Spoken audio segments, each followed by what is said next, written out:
Hello, and welcome to Watching Worst Films, your podcast guide to the worst that Hollywood has to offer. Each week, we watch one of the Golden Raspberry Award winners for Worst Picture. For those of you not familiar with the Golden Raspberries, or the Razzies as they are known, they're sort of like the opposite of the Oscars, aren't they? Where the Oscars awards the best in Hollywood, the Razzies awards the worst. My name is Jericho Reed. I am one of your hosts. With me, Kyle Szymanski. How you doing, Kyle? Hello. Yeah, I'm good. Glad to be back. How are you doing? Yeah. I'm doing good. I'd like to apologise first off for the sound issues which have blighted our last two episodes. I was in Los Angeles, and that was where the XLR cable for the mic died. So we should hopefully have a crackle-free episode coming in your ears. Nothing but quality. Also, I haven't watched Get Carter. Oh, okay. Never mind then. Have you? No. Okay, good. So next week. No, I had to watch movie 43 again, so yeah, didn't watch it. Well, there we go. That is what we are bringing to you this week. We are off to 2013 and the Golden Raspberry Award winner for Worst Picture, movie 43. So, we watched this through less than legal means because they do not deserve our money. And my history with movie 43, I had not seen it. You, on the other hand, I have suffered through this twice now. I had so like when I started watching this, I actually stopped. I paused because I was like, what the fuck is this? I don't think I've seen this. Have I confused? Have I got it wrong? Yeah. Another Holmes and Watson situation. Yes. So I have seen I looked up, I had to. I have seen the American version beforehand, and now I've seen the UK international release, which it's just the framing differences. No, it's the other way around. This was American. You watched UK last time. Yeah. Okay, well that makes more sense, because I'm sure I was getting very confused, because I was sure I seen this about 2013, 2014 on DVD, and I'm sure I told you before, I've said it on the podcast, only watched it because of its notorious infamy and my beloved Bob Odenkirk seeing his name on the credits. Well, spoilers, I was fucking furious that I went in promised Bob Odenkirk. You don't get Bob Odenkirk. You get no Bob Odenkirk. And I did watch Bob. I haven't rewatched it, but I did watch his sketch on YouTube, I think. Or maybe it was on the original version I watched. I can't remember. I've definitely seen it out of, principle. So yeah, I've seen this twice now. Yeah, it makes me miserable, but I'm ready to talk about it. I'm ready to go over it again and see what you think of it, I guess. I'm curious to your opinions. Yeah, so just with the Wikipedia page up here, it says that the running time is 94 minutes, whereas the UK version is 98 minutes. So at least saved you 4 minutes of your life in not making you rewatch the UK one again. And I did try and catch what was different. That 4 minutes probably was the framing narrative and how different that was. But other than that, I didn't see anything different, really. The actual sketches felt the same. I kind of love the framing narrative change. It's just like, I don't know, the definition of rearranging the deck chairs on the Titanic, isn't it? To look at movie 43 and be like, no, like the only thing that needs an adjustment here is if we could just tweak this a little bit, we've got a hit on our hands. The UK audiences aren't going to get the concept of movie piracy. Yeah. So, budget. Do you want to guess what the budget was, or what the reported budget was? It's a big cast. Yeah, massive cast, but not long days for anyone. So yeah, and no names really for the direct and writing side. There is some big names, but there's a lot of I've never heard of these writers before. Yeah. So I'm gonna go with 20 million. No. Nope. Oh, I was gonna say 20 million, and it was gonna make 5 million. So I'm gonna go with what is it? What was the budget? Okay. The budget was 6 million. 6 million. Okay. Does make sense. Okay, that does make sense, because I'm under the assumption, I assume you've read more, that not a lot of the cast would have been paid for this, or they would have been working for scale. Yeah. Yeah, there's a lot. There seems to be a lot of, I have an hour free. I will come and do this for you. I can't remember where I heard it. I think it was probably just something that people made up to try and explain it. But I'm sure someone was like, "Oh, like everyone in movie 43 owed someone in Hollywood a favor," and that was basically it really comes off as that. Yeah, like because 6 million wouldn't even cover the salary of like no. some of the performers. So I'm gonna, for its returns, nothing. Under a million. Under a million. 32.5 million, baby. That's got to be DVD sales, though. That can't be box office. No, that's right? box office. Fuck. Okay, whatever. Because what's wrong with this? I don't know. Like I remember this coming out. Like this came out would have been like my final year at university. I remember seeing trailers for it all the time, and it played at Cineworld for quite a long time. I think. I don't think it's sunk without a stone. So I guess. I might have. That's what I was saying. Like, it's been a decade, but there's every chance I gave this money. Yeah. And went to see it in the cinema, and I've just merged it on DVD in my head. But I could have been part of the problem. It's like the Valentine's Day. There's something for everyone. Yeah. You like Bob Odenkirk? Well, sorry, but too late. You're in. You like Steve Merchant? Yes. You like Hugh Jackman? You like Kate Winslet? You like Academy Award winner Julianne Moore? You like racism? Yeah. So it's I'm not entirely surprised that it made that money, but like I don't know if this is an actual 6 million, because like you said, things like the direct, like granted everyone would be working like a couple days, they're just doing like little short films, cameos essentially, but like the directors and like big name directors like Farrelly and Brett Ratner and whatever, I would imagine they'd be not entirely cheap. But anyway, it says that, 6 million, Relativity provides 6 million for the film, but no other studio would sign on. Other potential backers, Farrelly revealed, didn't believe it could happen. A movie with Kate Winslet for $6 million? So, without further ado, let's jump into the plot, the concept of movie 43. So, in the version that we watched this time, it's like two friends are on a computer and they have a younger brother who they're YouTubers, aren't they? They make, I can't remember what their YouTube video is. It's something. I can't remember, but it goes viral instantly within a refresh. They're like, at first they're like 1 view, and the first quote I have written is, "We got a view." And they're so excited. It just makes us, isn't it? I was gonna say exactly. It reminds me of when we check. Oh, we've got a listener. Someone heard this episode. Mom, what did you think of the episode? So I can relate. But then all of a sudden they refresh and the numbers spiral up into tens of thousands, hundreds of thousands, millions, billions, whatever. And then, alas, they are being trolled by. They are being trolled. Kid brother who is. Hacked them or done something. He's doing the cyber on them. Yeah. And so they decide they're going to get back at him by putting viruses on his laptop.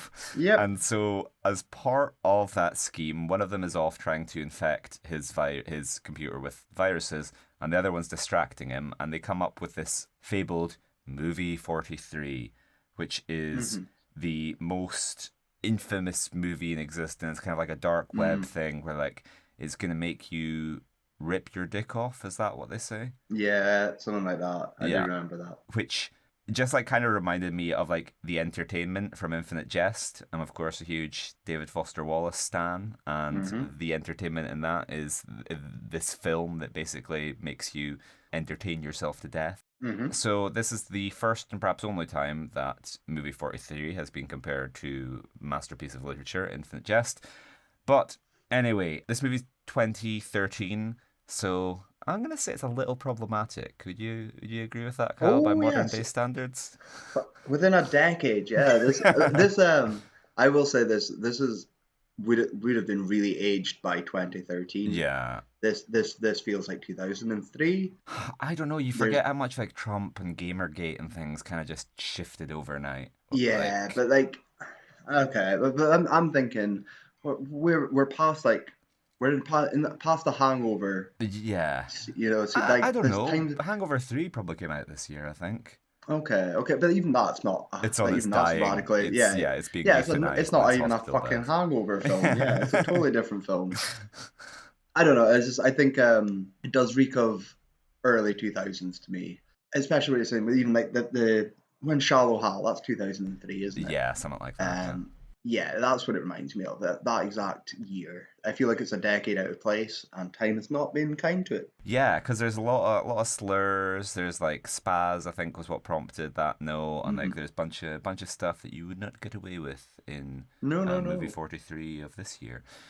Interesting journey through Razzie history, I guess. So, first sketch, I forget what it is called, but my note is Hugh Jackman balls first. Oh no. Yes. So what I've done here today, my notes are a bit scattered because I have seen this before, and I do remember most. Like, it clicked as soon as a sketch started. I remembered it pretty quickly. So I've tried to fix them in the quickest, cheapest, most minimal way. Fantastic. Some of them are unsalvageable, including. In fact, they're all unsalvageable. But I was like, if you had 5 more minutes, I was trying to think of it like a Mr. Show writing room. And I was like, 5 more minutes. So this is the big sketch. This is what the trailers used. Yeah. This is top billing, Hugh Jackman, Kate Winslet. Yeah. And we all love him. He's Wolverine. He's hosted the Oscars. Yeah. Everyone loves the song and dance man, Hugh Jackman. Did you know about this sketch, or do you remember? Because this is the most famous, probable one of the. It was a surprise, but then when it happened, I was kind of like, "Oh yeah, I think I knew about this." Yeah. And it's such a simple premise. Kate Winslet going on a blind date. Yeah. With the most eligible bachelor in Gotham, I think. A real catch, yeah. Gotham City's finest. Yeah. Gotham City's finest. So they're going for this, like, Bruce Wayne effect, I guess. And he's wearing a scarf. He takes the scarf off. He has balls on his chin. Yeah. Nobody fucking notices apart from Kate Winslet. Yeah. That's the entire That's the writing, the screenplay, the whatever. That's page 1. A man has balls on his chin. Hijinks. You've done it again. Fade to black. It's like you know what the Cindy Beagle said of like the thing Cindy Beagle spoke about was someone writing on the Dick Van Dyke Show and being told like he does something funny with his cravat or whatever, and then Carl Reiner being like, he does something funny? You're a fucking writer. We hire you. What's the funny thing he does? And it's just like, Hugh Jackman has balls on his chin, and it's funny. Yeah. That's it. Yeah. So what do you think? Okay, first off, I was watching this on a plane. I was watching this on the flight back from Los Angeles with my laptop on my lap, with just kind of like dreading, shaking my head disapprovingly whenever there's a close-up of fake balls on Hugh Jackman's chin. It could have been, like, we'll deal with it in the second half, but I watched the worst version of Movie 43, which is nominated this year. And, like, in Movie 43's defense, all of these sketches have a premise. Like, yes, they do. They don't go anywhere. But I'm like, okay, balls on a chin, you can go somewhere. What's it going to be? Like, Kate Winslet has, like, a vagina on her elbow, and there's going to be some, like, Hugh, you're a freak. What person could ever want you? Mm-hmm. I don't know. I thought there might be some subversion, or they might do something. That's how you fix it. That's the only way to make salvage it. Yes. I mean, you don't really have a setup. Your punchline is instantly there. Yeah. So subverting it, doing a little bit of the old switcheroo is the only way. So my 2 opinions on this is either it's played off as a joke at first, and like Hugh Jackman's told everyone not to react, and then he pulls off the prosthetic and says, "Oh, I was only winding you up to see what you'd really think." And then as they're leaving or something, he actually has a pair of balls on his back or something, something. And then there we go. And I thought there'd be quite funny. You could build up the joke as well. I was like, he needs to have soup. And they need to be like dangling, as he's eating, and it needs to. I mean, you need more visual. They do go for it once with it's cold. When he's like, it's cold. But I was like, I want to see it more. He dangles it in like olive oil or something. Like he does. Yeah. More of that, and then misdirect that he was joking. And the only other way to subvert it, like you say, is that Kate Winslet has something on back of her head, or she has something similar, and she's judging.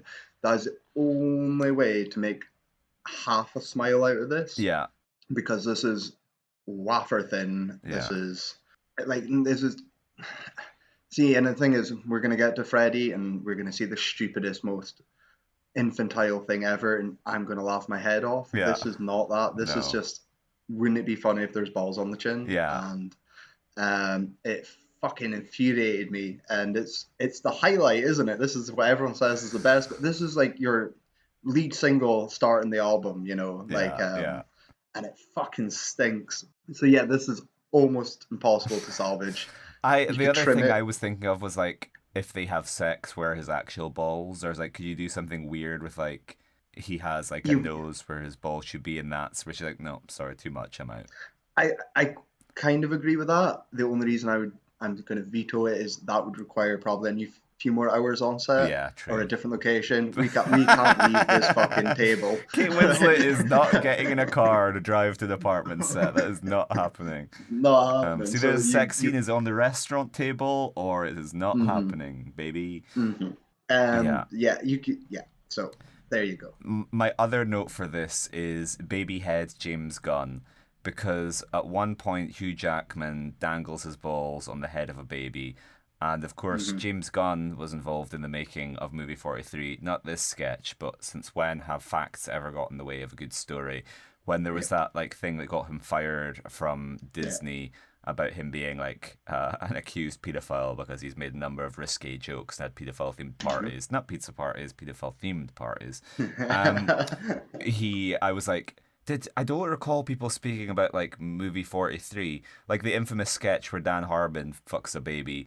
I was waiting for it to be like monster James Gunn behind sketch in which Hugh Jackman dangles balls on baby head. Is this the kind of thing that Disney is approving? So I don't know. Maybe we can wait until the next Superman movie comes out and then we can try and recirculate this with like. Yeah, so that's just like, as soon as they introduce a baby, I'm like, oh God, no, I know where this is going. So, moving on, we then return to the framing narrative, and I got what is possibly my first laugh out of the film. Okay. The brother is in the bathroom desperately trying to get some viruses. I think he Googles like pop-up ads or something, and then like he fails at first attempt, so he then Googles pornography with viruses. Just struck me as like a lovably quaint, naive way to try and put a virus on someone's computer. Okay, so our next sketch, homeschooling. So this is Liev Schreiber and Naomi Watts. What did you think of this one? My gal. Always a big fan of Naomi. Do you think David Lynch saw movie 43? Yeah, this is what leads to the return. We have got to get you do something better, Naomi. Right, so Schreiber and Naomi Watts play parents of an only son who is homeschooled, and they are explaining to neighbors or friends like the homeschooling effect, and they're asking, did he turn out normal? It could have an effect. And they said he has turned out normal because we give him the true high school experience, the complete experience, which is everything, which is bullying, which is hosting house parties and not inviting them, which I thought was hilarious. This is my favorite sketch, by the way. This is the only one that got me. This is the one I remember the most. This is the one which requires least to fix. This is the this could be. And as I watched it, I was like, this is easily like an SNL digital short. Yeah, you can slap this in and you could trim it a little bit, but all the beats there, I was like, this is a Lonely Island style. Yeah. Escalating. Maybe less slurs. Maybe less slurs. Maybe less slurs, yes. I absolutely, my only actual genuine laugh in the film, it's Naomi Watts giving her son his first kiss. Is just like it is escalated in a nice manner as well. Like it does feel quite shocking. It's played well, like pacing, and then the dad saying, if I was gay, you'd probably be the one I'd go for, but don't tell the boys. So I was like, you managed to sneak two genuine laughs out of me. I was like, this is one that is, again, that's not even a compliment here, but it's probably 2013 SNL quality. Yeah. And it would have fit. You could slap it in. Sandberg could be in it playing the son. Yeah. Sandler it's easy. is the dad. Sandler is the dad. A better That's My Boy. Yeah. So yeah, this is absolutely my favorite one. What did you think? Yeah. Very similar. Like I thought it was like, yeah, a really good premise to be like, yeah, the high school does include trauma, and so when your parents are Mm-hmm. teaching you, then they have that responsibility. Mm-hmm. So yeah, no, nothing to say really. I really liked it. I thought it was really funny, It's, and it's it's a compliment as well on how short it is, because yeah, you can make something so much long. You can make a full length out of this kind of premise yeah. alone and try and squeeze every drop of comedy, but they it was so well paced and short. Yeah, no improvements for me here. So my notes. This was written and directed by Will Graham. So I don't know if this is the Will Graham that we've spoken about in the past. This Will Graham Okay, worked on the Onion, and so okay. yeah, this has like a good pedigree. And Jeremy Allen White, I only realized in the credits the kid looked familiar, but I only saw in the credits it's Jeremy Allen White, who everyone adores because of The Bear. That's the kitchen show, isn't it? Oh, is he the lead in The Bear? Yeah, he's the poster guy on The Yeah, Bear. and Yeah, I can. I've never seen The Bear, but as soon as you've said it, I can yeah. see the kid's face. Yeah, Because he's good I in get it. this. He looks, and this is where I probably would have taken it. I'm not saying like my ending's better. In fact, I think it's worse.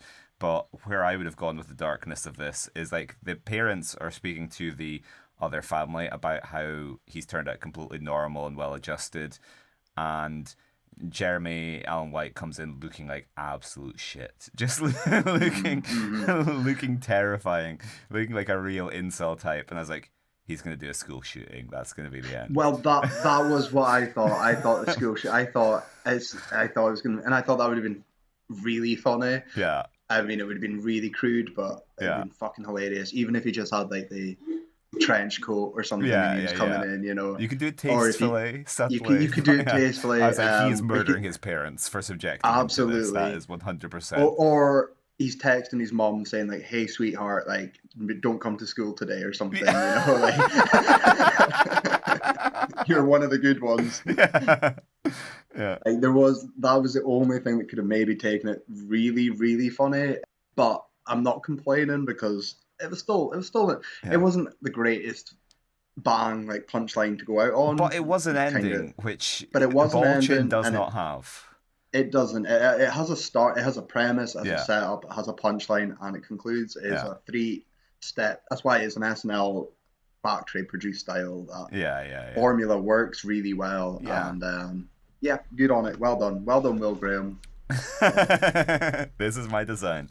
Uh, So next up we have Chris Pratt premarital shitting. oh, with Anna Faris, is it? Yeah, yeah, Is Anna Faris? Yeah, yeah, yeah. yeah. Cupid's arrow struck on that set because Chris Pratt and his Right. future wife, future Mm-hmm. ex-wife, Anna Faris.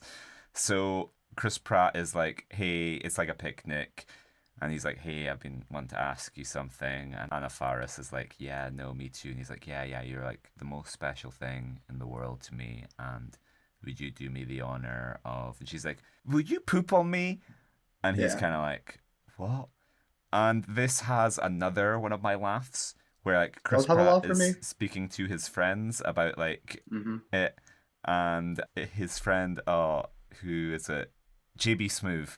JB Smoove tells him like he's like, I can't believe that she wants me to shit on her, and he's like, whoa, shitting is something you do to a whore. Pooping is a gift you give to your soulmate.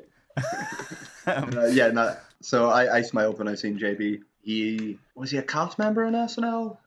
I think he was a cast member in the 2010s, maybe early 2000s. I don't know. Yeah, I remember him, and I was like, okay, that's a good line. yeah, Right, and then so basically, yeah, he eats a lot.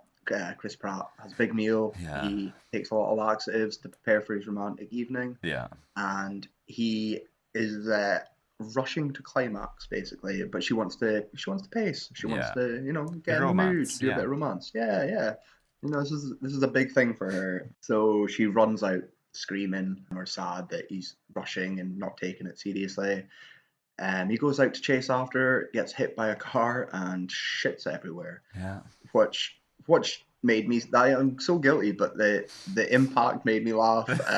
Like yeah, I knew it was coming as well. yeah, It made me smile. This is a sketch that could be really kind of like it couldn't be good, but you could repair it much quicker. Yeah. Like I do like that punchline. Explosive shit is just that's what you've gone with. You made your bed, shit in it, you know. So like my biggest fix here, I think, is it needed to be like the first half's fine, keep it like that, but then he can't shit. Should have been the joke. Yeah. Like he is just taking laxative and laxative, and he's eating and eating, and nothing's happening. Yeah. And then that's why she gets upset, because it's a big thing. She asked for one like thing. You can't perform, kind of. Yes. Yeah. Yes. And that should have been, I don't want foreplay. Get to it. Yeah. Yeah. She's demanding. He's like, hey, hang on, let me work up. Maybe I need to go to the kitchen and get something to eat. Yes. Yes. And then just keep escalating it, showing him eating more. Get him, you know, we could even put him in a fat suit or something, you know, like to make it exaggerated. But we needed to have that sort of build up. What if he goes to like counselling, and like if you have him losing the ability to shit, and they go to couples counselling, he's like, I haven't done it since she asked. I don't know what's wrong. And I want him to look. And that's it. You could have gone further with this, and you could have cut it out at the start as well with the proposal shit. He could have just started talking to his friends, about his girlfriends, asking him to do this. So you could have that's kept better the if it's like a surprise. If he's speaking about like, oh, she wants me to do this thing, and they're kind of like, you know, and you could even do a little bit of misdirection there. That you know, we've been going out for 5 years now, and you know, it's time that we had to ask ourselves serious questions. Be honest with each other. You could have done something with it. So like, it isn't a terrible sketch, but it could have been something rather than just man shits himself, which again is like this recurring balls on shit, man shits himself. They're all very scatological. It's all just like shock, incest, shitting yourself, balls on chin. Yeah, I agree. I think like I prefer the first half, the talky half, than like the second. But like, I think part of what works for this is like it's a reminder of when Chris Pratt was funny.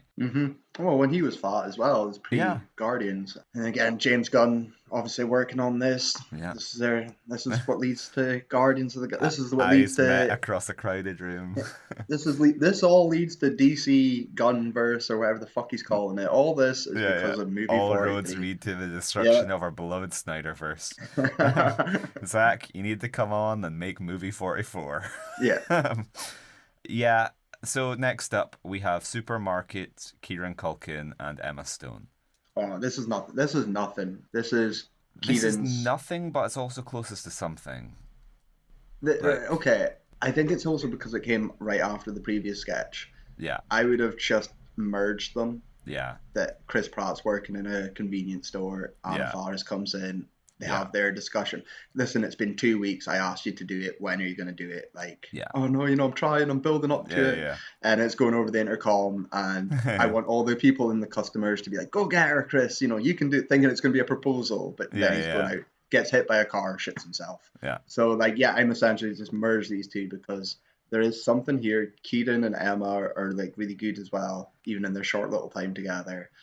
I just wish it had more to it. Just merge it. Yeah, so like the premise of this sketch is like Kieran Culkin is working at a grocery store, something which me and you have zero frame of reference for. And his ex-girlfriend Emma Stone comes in, and they kind of have a fight, and they're kind of like insulting each other, and it's the standard shock jock thing of like, you have AIDS. No, you have AIDS. And then that like kind of like aggressive tension turns into more like tension. And that's where I'm like this, like there's no premise to the sketch really. But I'm like, there's not. I like the subversion of like, it's the kind of like, it almost has that Screwball, like His Girl Friday, like the back and forth.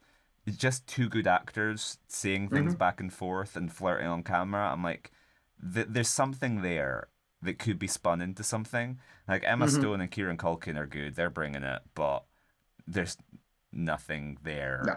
And there's so no eventually, laughs either. Yeah, and so like Emma Stone leaves, and then all of the people in the grocery store are like, son, what are you playing at? You have to go and get her. And he's like, what time do you finish? He's like, I'm here until 3. And they're like, I'll take the 6 to 9 part of the shift. I'll take it. And I was waiting for them to just rob the store and fuck it up the second he left. Well, again, I think that's why it's funnier if you merge them, because it's, everyone like, you go propose, go thinking it's this, thinking it's the misdirection. Go get her, go get her. And I want Chris Pratt like clenching and like walking awkwardly out to get her, I want their reaction when he gets hit by the car and explodes and shit. There's otherwise it's just, and it's another fucking sketch back to back where the girl just runs away. Yeah. That's what they do, Kyle. Women be running. Men be shitting themselves, women be running. Men are from Mars, women are from... It's nice to see Kieran, though. That was my a smile. Yeah. Next up, Robin and Ted Lasso speed dating. Oh, okay. I'm going to let you... You're the one that's taking over here. Lead us through it. This sketch is fucking dog shit. This is child returning to the stove once again. I know we've been dragged for using that social clip with me picking a fight with Kevin Smith, but this seems like something Kevin Smith would write. Because this is just like, oh, superheroes, what if they fucked? It's like so unfunny. It's just like... But it steals from Kevin Smith, though, with the fucking Superman super sperm. That he can, because that's Clerks. Yeah. No, is it Clerks? Something. I can't remember. It's Clerks. Mallrats, Clerks 2. One of them. One of the ones that isn't Clerks 1. The others, the one not Clerks or Dogma. So yeah, I thought this was a Kevin Smith. I don't want to say tribute knockoff. I thought it might have been Kevin Smith himself. It's right up his street. Yeah. This is so fucking unfunny. It's even, what can I say? The Kevin Smith connection, it's got Justin Long, who's been absorbed into the Kevin Smith stable. And I think Justin Long is probably the best guy. Like, Justin Long could kind of be like Kevin Smith's Jason Schwartzman. Justin Long kind of elevates his dialogue. And, I think Justin Long's probably the best person I've ever seen in a Kevin Smith movie. And so he's playing Robin, and Ted Lasso is Batman. And Robin's at speed dating, trying to get laid, and Batman is fucking with him. So Lois Lane is there. Yeah, Lois Lane's which there, we have to say, Uma Thurman is Lois Lane. Uma, what are you doing? Batman and Robin 2, it's the closest I'll ever get, isn't it? As I said to Lady Freeze when I pulled her plug, this is a one-woman show. Yeah, I've never seen Uma Thurman give less of a shit either in my life. She, long tries. Sudeikis was playing 2013 Sudeikis. Sudeikis has just wandered off the set of SNL, being like, cool, wearing a Batman costume, great. Yeah, cool. Again, digital short, it does feel like that, but worse. But Uma made me smile just by how, I'm not doing fuck all. I'm not, I'm just going to say my lines and go get the buffet. Fuck this. So I'm mad appreciation for Uma Thurman. I thought... treating this film with the contempt it deserves. Yeah, I thought... Bobby Cannavale? But yeah, that's what I thought. I thought he was a good Superman. He was good as, deadbeat, asshole, abusive Superman. Bobby Cannavale is in this film for probably 30 seconds. And literally. It made me think of The Boys. And I was like, well, you'd be good. And this is a nice little... This is how you... that's how you fix it. You make it into a Boys sketch. And lead with dickhead Superman. Psycho Stalker Superman's funnier than Batman being a bit of a prankster. My thing is, you didn't carve it. You just do the ambiguously gay duo of that's kind of the elephant in the room, is Batman sabotaging Robin because he's in love with him. Yeah. That would have been a funnier punchline, especially with the Riddler reveal and the Batman's playing a prank, makes him kiss Supergirl, I think. Yeah, and Kristen turns Bell, out, it makes him kiss Kristen Bell. Kristen Bell turns out to be a man. Yeah.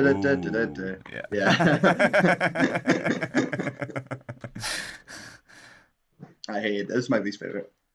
So, next up, my note: vending machine sketch is actually great. Yeah, this is wonderful. This is lovely because it's it's something that's off, something different.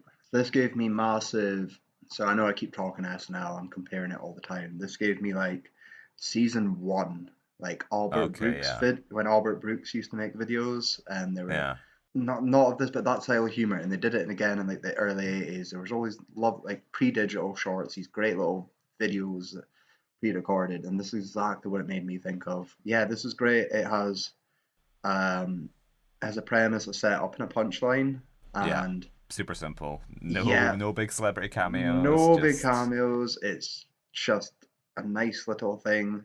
The only thing I would say about it is I wish there was more. Yeah, like there is no fix here. This is great. I wish there was more of these kind of just these little vignettes that pop in, break up the sketch. These could be instead of my framing narrative. If I just had more of these, I would need a framing. Yeah, this is a highlight. It isn't super funny.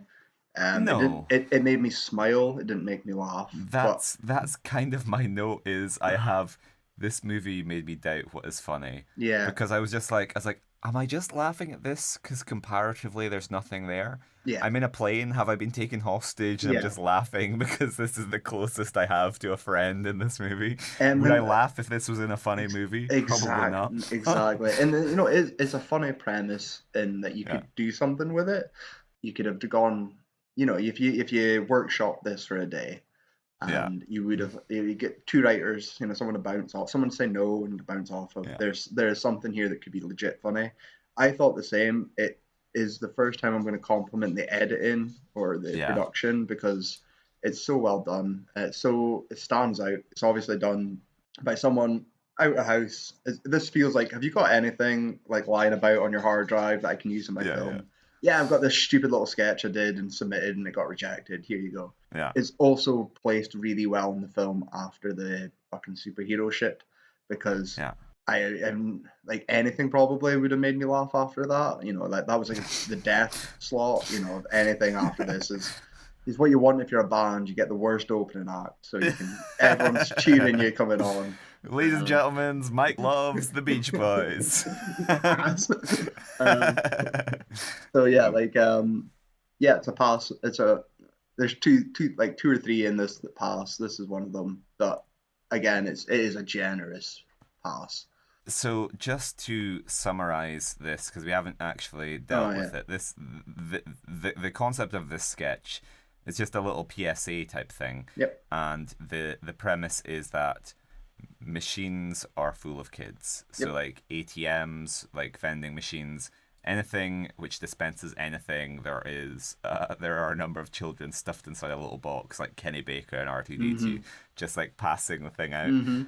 And it has the tagline, machines, they're full of kids. Yeah, which is it's like a Jim Downey punchline as well, which is why I was absolutely. like, That's again, what it says on the tin. Yeah, give it to Jim Downey, give him 2 nights and a bag of Coke, and this will be a great sketch. It just needed a bit more, that's all. It just needed a little bit more, but it's still a pass. Yeah, so at this point in time, I was playing Spot the Odenkirk, because you had falsely led me to believe that Bob Odenkirk directed something for this film. He did. And so I was like, this might be it. Because I was like, this was funny, and I could see this being a Mr. Show type thing that then leads into like, the kids are unionizing. Yeah. What are we gonna do? Again, that's what I mean. Like, give it to Odenkirk. If Odenkirk did this, there's so much. Like David Cross could be in it. We could pull in favors. My boy that stormed the Capitol, he'd be free in 2013. Get him in. Jay Shepherd is that? Yeah, someone. We could have done so much for this. No, Jay Johnson. It's Jay Johnson. Jay Johnson. Sorry, Jay Johnson. Yeah. But yeah, so it's still a pass. Okay, so the next one I will just call Fuckable iPod. Oh yeah, the Richard Gere Fuckable iPod, isn't it? Yeah. So my note for this: Mr. Aziz, Kenneth from 30 Rock, Richard Gere. What more could you want? Do you want to explain it? Do you want to explain the sketch? So Richard Gere is the Steve Jobs of a company which sells MP3 players, but their MP3 players are sex dolls. So you get like a little advert for it earlier in just like a sort of like inter film thing. We get the commercial.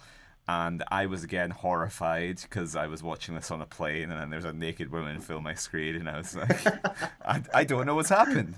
I was just Googling pornography with viruses, and I seem to have downloaded a virus.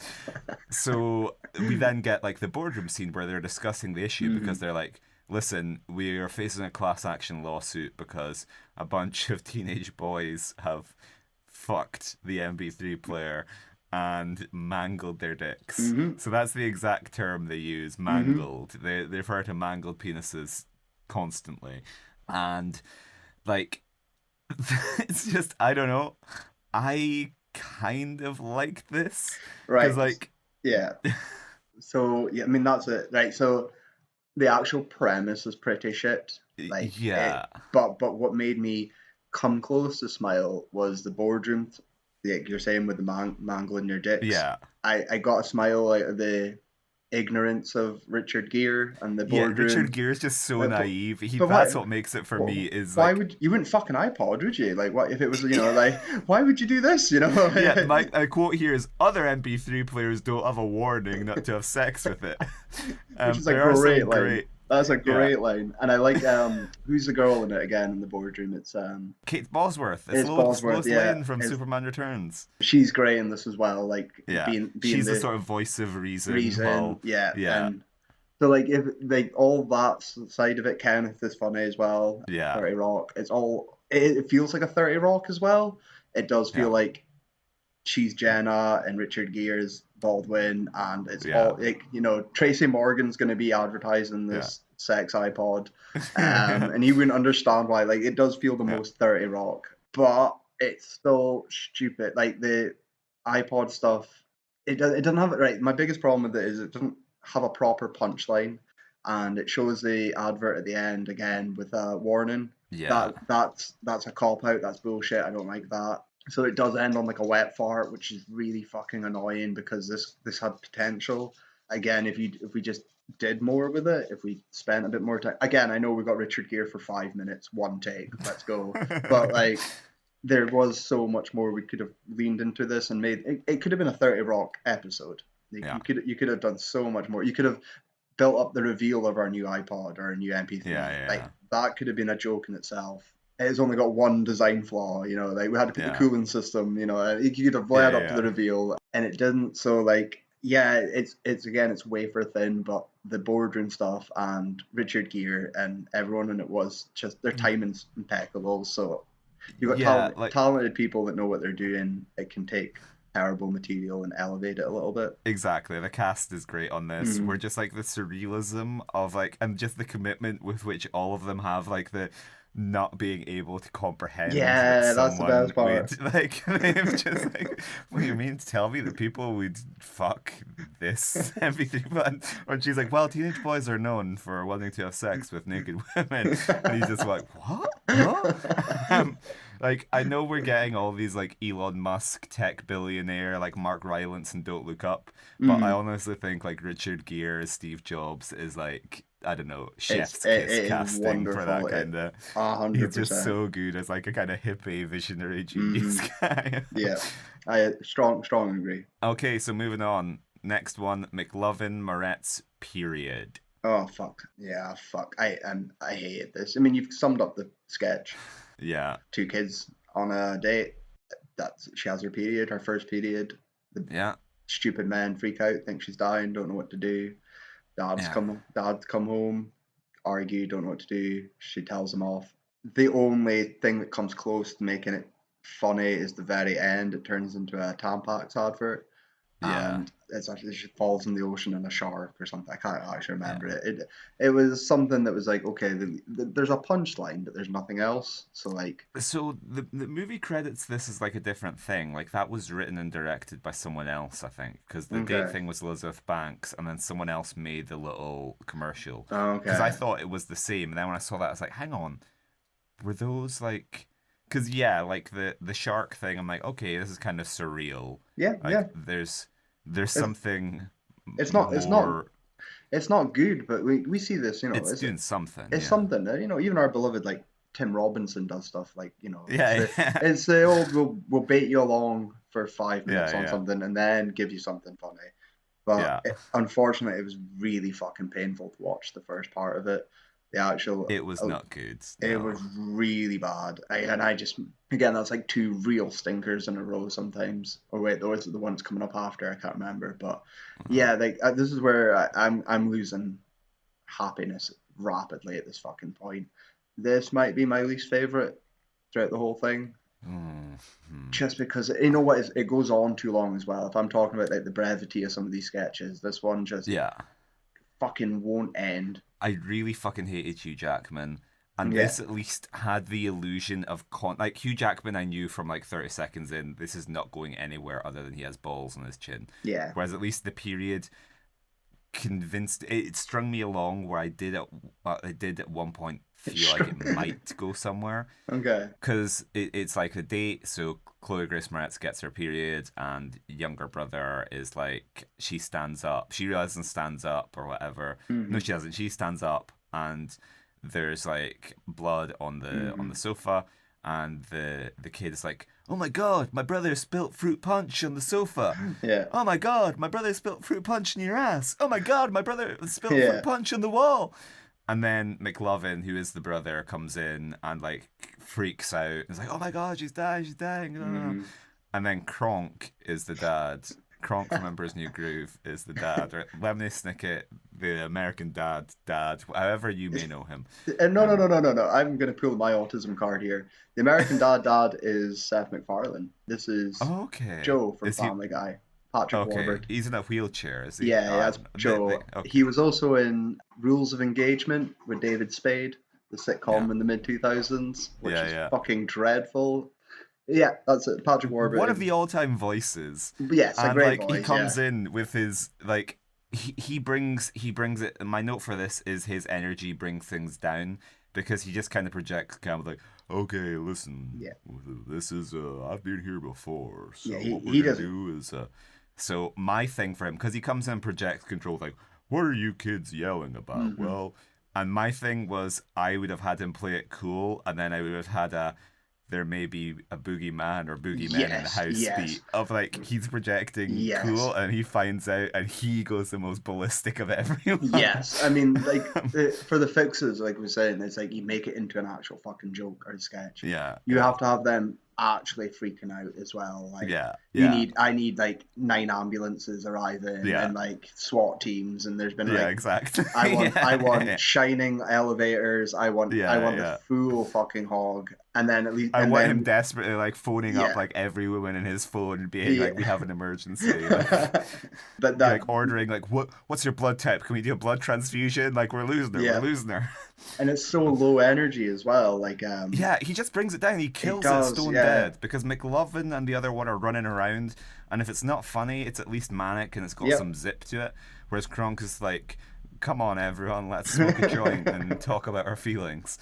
And the confrontation with the dad, like her dad comes in and it's kind of like, what the fuck are you doing? And that maybe had potential, but like, it's just not good. No. So moving on to Leprechaun. Fuck's sake. Right, so Johnny Knoxville and Sean William Scott, is it? It's Sean William Scott. 2000s comedy icons. This is our Al Pacino, Robert De Niro, and Heat. Al Pacino and Robert De Niro beat the shit out of a leprechaun. They're roommates. Yeah. I can't remember what the fuck the setup is, but basically the grievance is that Johnny Knoxville fucked the Sean William Scott's his girlfriend, and then his girlfriend left. And he's going to make it up to him. So that's the setup. They catch Gerard Butler, Leprechaun. Yeah. And they're holding him hostage, and he telepathically tells his other Leprechaun brother, also played by Gerard Butler, he phones and is giving them abuse, saying he's going to come around and do a bunch of vulgar, fuck you in the ass. Vulgarity, you got the right film. Yeah. I don't want to explain this sketch because I fucking hate it. It ends with them killing both the leprechauns. They take the pot of gold. They go into the room. There's a fairy that gives blowjobs for gold coins. Yeah. Did it and roll out. Yeah, again. But that's it. Like, you got anything to tell me? Fucking take over, because this ruined me. This is one of my few laughs of the film, and it is Vern Troyer syndrome, where it's the outtakes at the end. Is the final line of the sketch. So this one's directed by Brett Ratner. Okay. So the final line of the sketch, another Hannibal connection actually. Yeah. We have Will Graham write one. So at the end of the sketch, the final line is like, hey, the fairy, and she's like, yeah, I suck cock for gold coins. And then the blooper is Johnny Knoxville leans over Sean William Scott and whispers, "So do I." And I was like, you can tell it's not scripted. Yeah. And it's just like... That should have fucking stayed in, though, because that is actually a punchline. Exactly. That is actually a fucking punchline. And you could have worked it in with the girlfriend problems at the start as well. Like, you could have done something...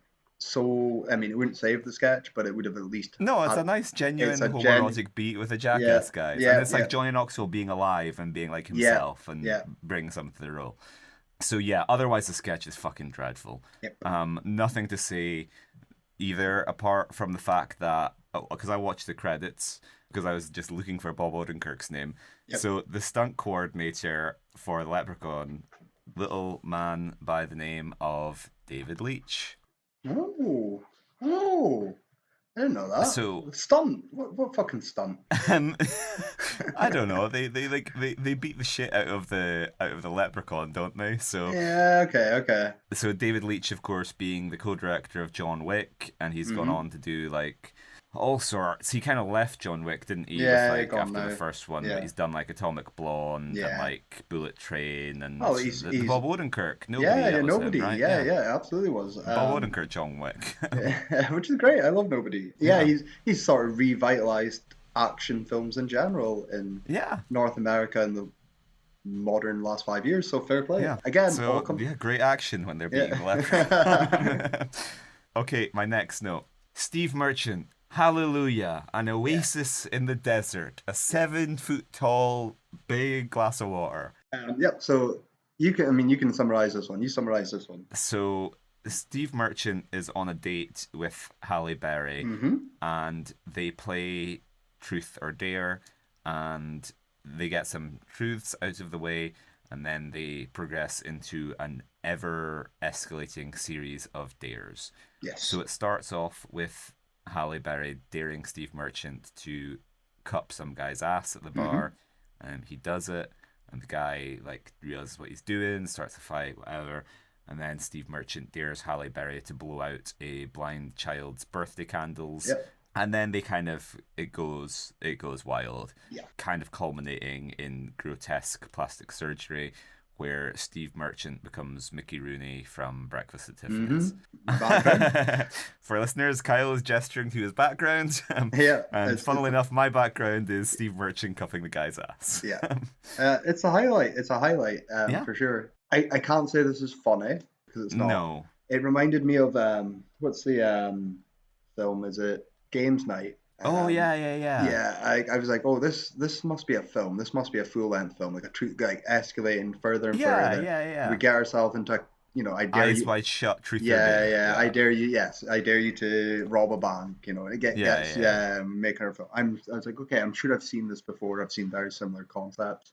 Stephen Merchant's great in this. Yeah. Again, I don't think I laughed here, but I was engaged because I was very engaged into it. There was some shit that's Jersey Shore girls in this. What's her name? Snooki, that's the one. And there's stuff that do drag it down. If you had more hits on like the dares, but I did really had someone funny coming up with ideas for dares that aren't Be Red Moby Dick by Snooki from Jersey Shore. Yes, exactly. And again, sign of the times. Yeah. But I did nearly laugh at Halle Berry blowing out the candles for the kid. I thought that had thought into it. So this is it's a highlight as well because it does have a punchline at the end. Yeah. Where they go through all this and Halle Berry's like, you know what? Mutilate their bodies. Just utterly grotesque and deformed. And she's like, I had a good night, but you know what? I don't think this is working out, so I'm going to reject your kiss. And I thought, okay, that's funny. I wish that was the full finale. No, you forget. She's had him transformed into Mickey Rooney, and then she's like, I'm just attracted to Asians. Yeah. But I wish that was the punchline. And it ended there instead of being like, only kidding. And you come I wish he went through all that for nothing. I couldn't make my mind up. Where I think it's funny and it's bleak to have someone just utterly destroy their life for an unsuccessful date. Yes. I think that's kind of funny. But I do I like them together. My note is I I never would have guessed that Halle Berry and Stephen Merchant would be a good couple, but they have They chemistry. do. They're like fun to watch together. And so when she like flashes him because she's like a big sort of grotesque. I keep saying grotesque. She's like an Eddie Murphy, Martin Lawrence, whatever, like Bo Selecta type thing by the end, type person, individual. And then she flashes him and they go into her apartment. And there was a part of me was like, God damn it, those two crazy kids have done it. There is romance in this world. And It made you know what love was. So yeah, exactly. Reaffirmed my faith.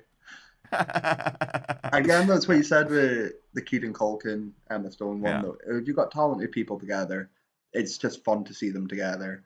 Absolutely, especially when it's an odd pairing like this. That alone makes it interesting. They could have probably done more with the ball chin sketch if it was these two guys. I'd have loved to. I'd like to love to see Stephen Merchant's like facial expressions, and I'd hope there were dangly as well, like gangly height, being so tall or something.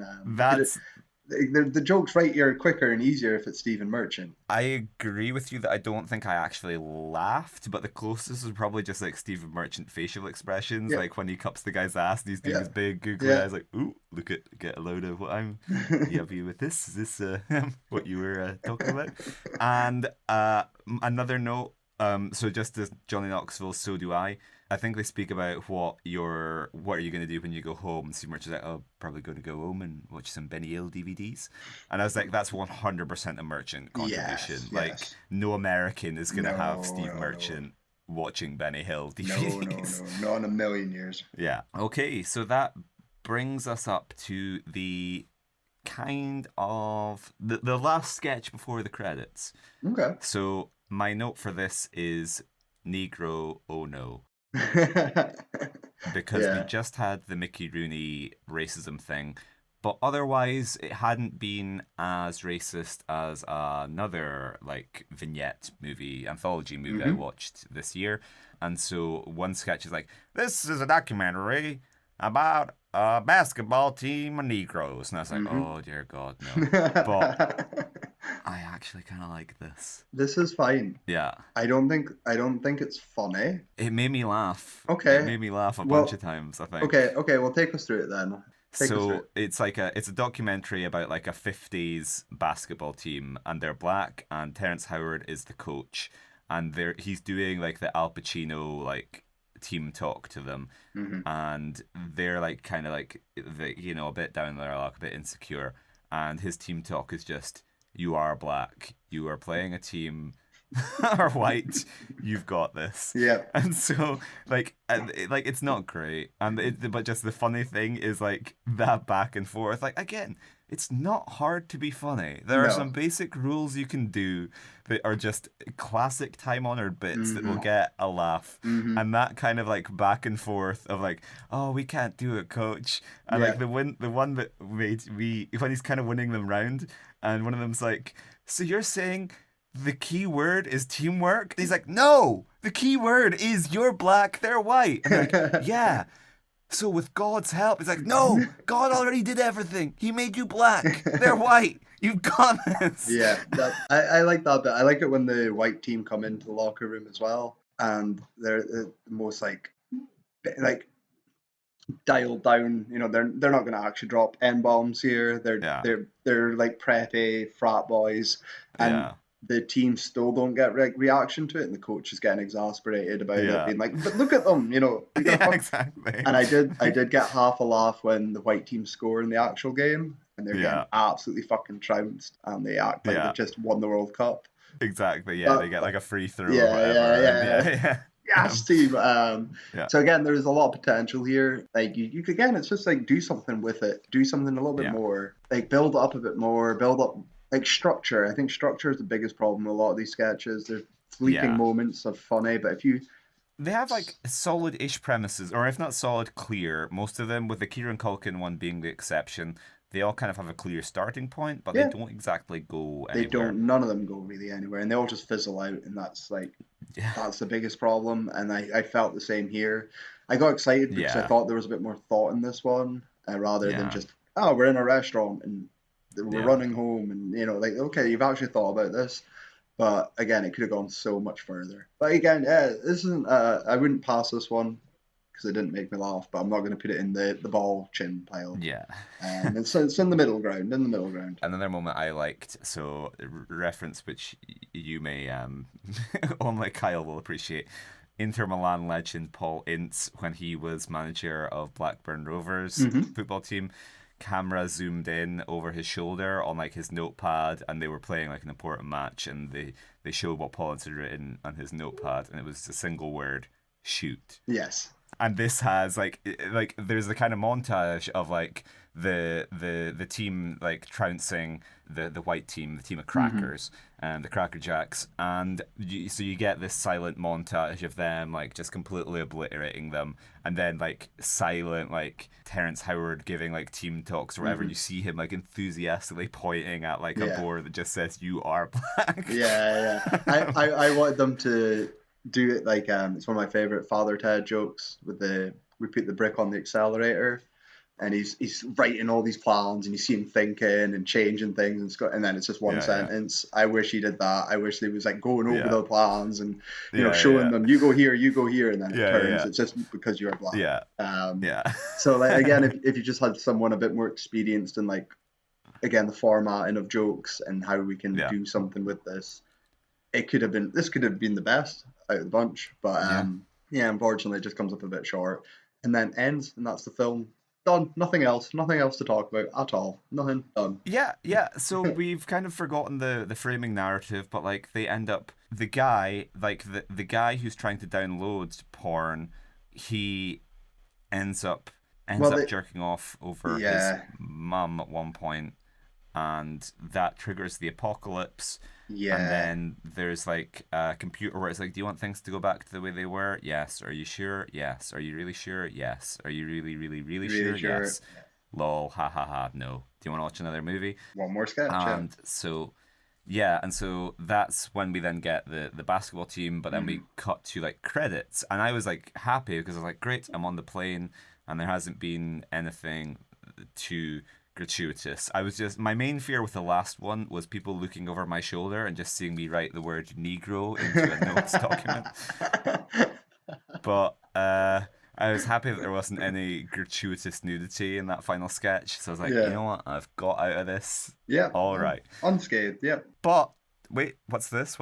We have one more, because the credits play and they give you like they only credit the main like Hollywood actors, which like I thought was kind of shitty. Like they do a full thing later on. Yeah, but you've already deliberately done that, and that annoys the piss out of me. Yeah, like they credit Liev Schreiber and Naomi Watts, and I was like, there was only 3 other people in Homeschool. You can easily fit 3 other names on there. But they have like, and they show clips of the sketch, so you know which one. And then I was like, hang on, I haven't seen Elizabeth Banks or Josh Duhamel. And that's the directed by James Gunn one. And so once the credits are finished, you then get that sketch. Well, it's mid-credits. James Gunn's Beazle. It's not even post-credits. It's mid-fucking credits. No. And if I was in a film like this and they stuck me in the fucking mid-credits, where your target audience is people that have left their seat but might stay, haven't gone early, they might turn their head up. Oh, there's something more. I would have been fucking suing someone. Yeah. But yeah. You want to explain James old Gunny boy? So Beazle's kind of a monkey bone type of thing where Elizabeth Banks and Josh Duhamel are a couple, and they have this animated cat, Beazle, and Beazle hates Elizabeth Banks and loves Josh Duhamel, and Elizabeth Banks walks in on Beazle jerking off over pictures of Josh Duhamel, and then tries to tell Josh Duhamel, and is like, he agrees to like get rid of him, and then Beazle tries to murder Elizabeth Banks. Well, he shits on her and then tries to kill her, and we're going round again. Then like they bump in, like they run into a children's birthday party, and like I can't remember. There's a clown. Josh Duhamel or the parents. Yeah. Okay, and the clown is there, and the kids. It's because they side with the cat as well, Elizabeth. Yeah. But everyone sides with this fucking cartoon It's a literal cartoon as well. It's not a real cat. Yeah. And then kill Elizabeth Banks. Well, beat them. Yeah, well, basically, yeah. It's fucking shit. Like, we've given it too much time. You said the premise. I hated this sketch so fucking much. Well, there's the song written by James Gunn, which is That Gay Cat Beazle or something, and that's really all you need to hear. It is so fucking bad, and he can't pop this off either. You know, I could understand if you're like, listen, I was there for a day, or they took my premise and I got credit or something, but I was like, I fucking knew it, James. Canceling you. Yeah, I fucking hate it. It's not even, it's like a YouTube, like 2013 YouTube video someone would still, you know, like small sure someone would fucking make back in the day. It's so fucking dreadful. You know what, like it could have been over. I think that annoyed me as well. I could have been done and I could have been like, oh, there's some bits to talk about. This pulled me down, and it's like the second half of this film does probably have the worst stuff overall. Like, it's got more misses. The better stuff was, you know, earlier on for me. Though it has mixed up. There's more of this fucking framing thing in the second half that I don't give any fucks about. So yeah, I hate it. I fucking hated it. James Gunn, fuck you. Well, I'm going to fight James Gunn's corner because I at least think it ends on a relative high note with Elizabeth Banks being murdered by a child's birthday party. That was quite a funny note to end the film on, I think, because like, they all just sort of like stab her with knives. Yeah, like I get it on paper, like I do, but yeah, no, it's not for me. And I think I was just in such a fucking rotten mood from it as well that I wasn't going to forgive. Yeah. Well, Beazle's such a great character. I can't wait. Like, James Gunn missed the opportunity to bring him into the MCU with, like, why couldn't Beazle be in the Guardians of the Galaxy? Or, like, release the Beazle cut, yeah.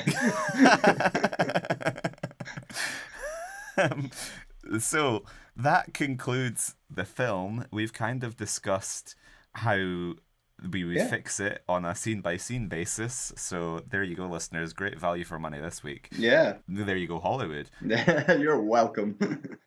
The Razzie worthiness of this film, kind of indisputable. Yeah, absolutely. Like, I almost, part of me thought this might have aged like a Freddy and become a cult classic. And I was like, maybe I misremembered. Maybe I was just not in the mood. And, you know, certain... you know, bad sketches stick in your head longer than good sketches. You watch SNL, you know, you only ever need like 2 or 3 sketches to make you laugh. But if you don't have those 2 or 3, everything feels worse. It feels outdated, out of place, no effort, bunch of shit stuck together. There's things we were talking about that made us laugh, and I think it makes it sound better. I think if you listen to this episode, it sounds better than watching it. Yeah, I don't recommend this. I don't recommend this at all. Yeah, hard to disagree. Like, I don't know. Like, I kind of had a relatively okay time with it, but like it's crap. Like I'm not gonna defend it. Like there's variety, and like it kept me mentally engaged because there was something different going on, and like you said, the whole like, oh, how would you fix this was kind of fun. And as we will deal with in the second half, a worse version of this film exists and was nominated this very same year. Okay. And so that just like hands down beats it. Which I'm very curious about. Hard to make a case for movie 43. So, as well as winning Worst Picture, Worst Director went to Elizabeth Banks, Stephen Brill, Steve Carr, Rusty Kundieff, James Duffy, Griffin Dunn, Peter Farrelly, Patrick Forsberg, Will Graham, James Gunn, Bob Odenkirk, Brett Ratner, and Jonathan Van Tulleken for movie 43. The best thing about this film is Bob Odenkirk's eligible to be on this podcast, despite not being... Starting a campaign to get him his Razzie. Get him his Razzie for something for something he didn't win or earn or be in. Like, like... everything's deserved. Everything that's nominated wins. I'm not going to defend it in any way. Okay, so Worst Actress, Halle Berry for movie 43 and another film. That film is carrying it. Yeah, I will defend her though. If you're going to pick on individual people, don't pick on the highlights. Like, no one is a lead in this film. No. No one's a lead. So they would all have to be supporting, and she was also one of the better ones. Yeah. Also nominated, Naomi Watts for lead actress, for another film and movie 43. So again, that other film's probably doing the heavy lifting. And so, yeah, the only people nominated are ones who have other films that year, because he doesn't nominate any men. And I'm like, I'm surprised, like, yeah. Hugh Jackman is worse than either of those Yeah, actors, I think. I will not disagree with that. Yeah. And then worst screen combo, the entire cast of movie 43 were nominated. Hard to argue with that. It's hard really. to argue, but there is some bit, like we're saying, Kieran and Emma and stuff. There, and Stephen and Holly. There is some good chemistry. So, but whatever, I'm not going to defend that. And then worst screenplay, movie 43, written by Steve Baker, Ricky Blitt, Will Carlo, Tobias Karlsson, Jacob Fleischer, Patrick Forsberg, Will Graham, James Gunn, Claes Kjellstrom, Jack Kukoda, Bob Odenkirk, Bill O'Malley, Matthew Alec Portnoy, Greg Pritikin, Rocky Russo, Oli Sari, Elizabeth Wright Shapiro, Jeremy Sosenko, Jonathan Van Tuliken, and Jonas Whitmark. So all well deserved, apart from Bob Odenkirk, obviously.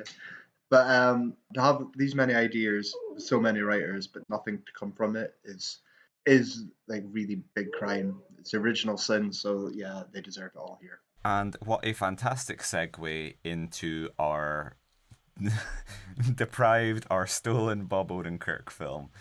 So I watched this afterwards because I was like, I didn't have Wi-Fi on the plane, but as soon as I touched ground, I was like in the queue in customs, like, I need to find our daughter. Where is this Bob Odenkirk film?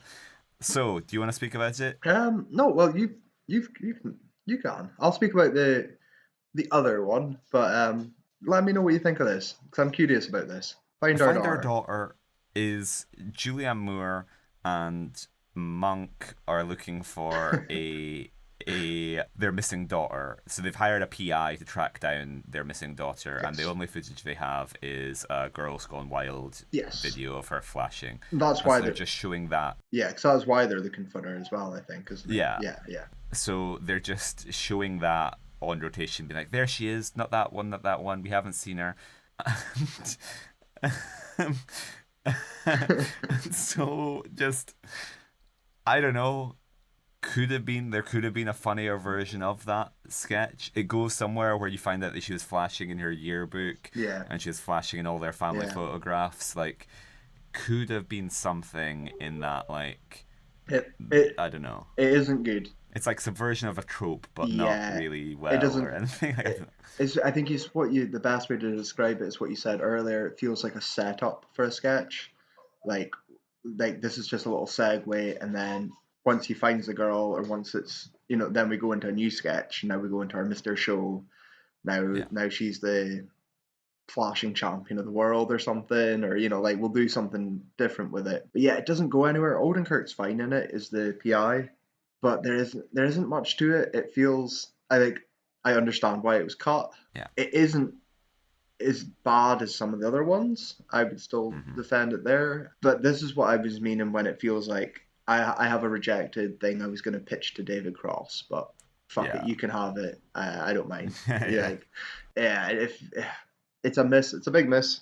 And so you're then going to take us off with Anton Yelchin Fucks a Corpse. Yeah, well, you've just R.I.P. I guess. You've just done it for me. You've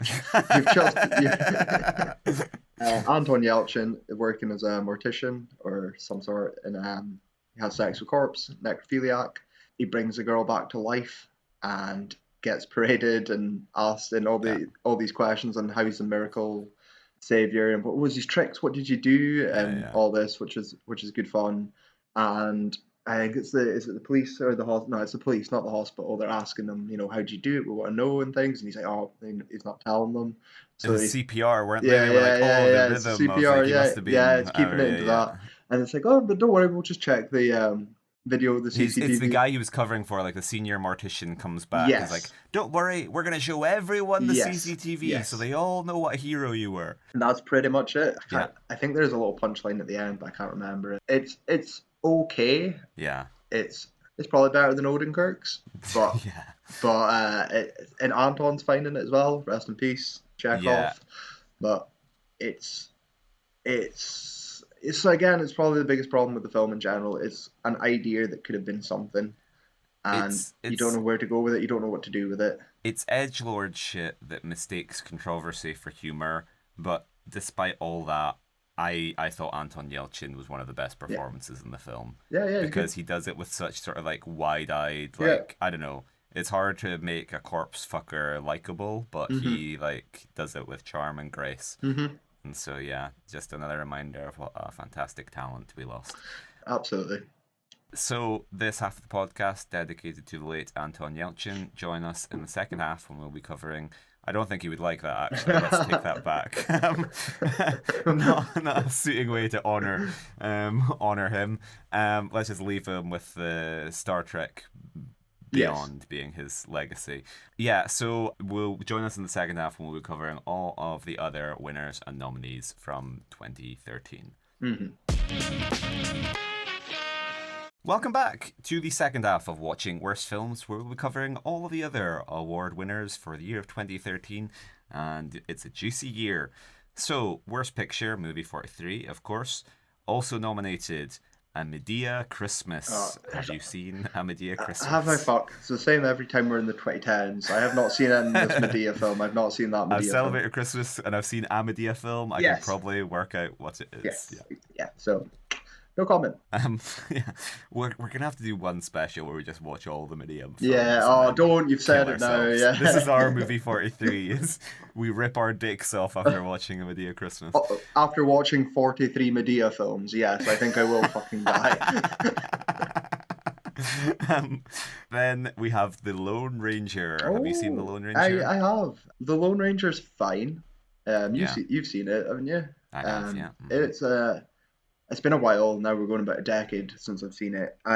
From just off memory alone, it's got a great cast. The supporting cast is chef's kiss. Some of the visually, I still like. I remember a lot, like the train action scene as well. It's great fun. Biggest problem is I remember is it's too fucking long and slow. Like it just the punchiness of like Pirates of the Caribbean. Yeah. Throw that out the fucking window and let's slow it way down and drag our fucking heels. So no, I think Lone Ranger is what I would say is the epitome of a 5 out of 10. Slap bang mediocre. It's got highs, but it's got lows.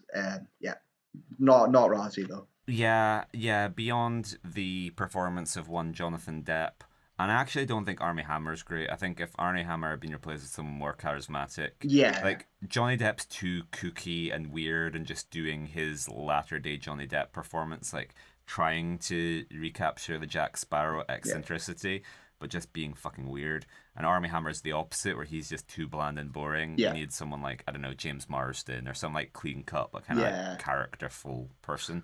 So but otherwise film just kind of generic. Not much to say. Yep.